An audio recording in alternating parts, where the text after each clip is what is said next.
The package of bills which we are considering really look at the issue of mental illness from a couple different perspectives. The mental health parity bill really recognizes the fact that mental health parity, although it's the law of the land on the federal level, the way that it fleshes out amongst the states is not so clear-cut.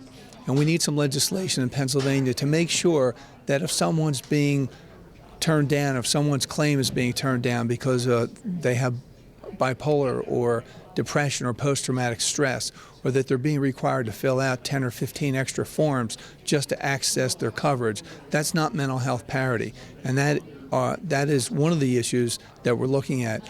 Another piece of legislation that's very important is House Bill 1233, which really recognizes the need for some revisions in the 302 commitment process on the outpatient side. Many individuals, many families struggle with mental illness, and the illness is not of a magnitude that requires someone to be committed on an inpatient basis. And the person can be treated on an outpatient basis, but the standard is so high to get the person to go into counseling and therapy or to seek health care that the law does not work. So we're attempting to revise that as well. There's some reforms that are needed in that area.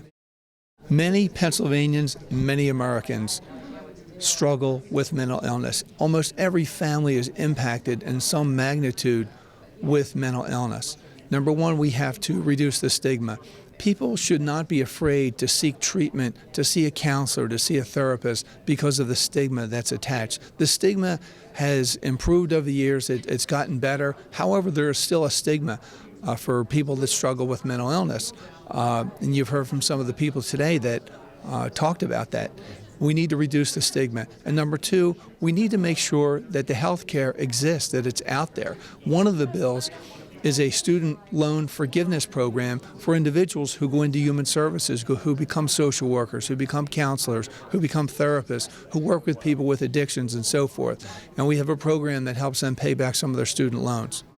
With regard to access to health care relative to mental health, a very small percentage of Americans know that they are actually entitled by law to mental health parity, that they should be getting the same coverage for depression, bipolar, and post-traumatic stress as they would for a broken leg or for suffering from diabetes and so forth. And when a claim is turned down for someone who might be struggling with a mental health issue, many people don't realize that there's an appeal procedure and that they're entitled to this coverage, and they won't fight for it. And so access is a very significant aspect of this mental health discussion.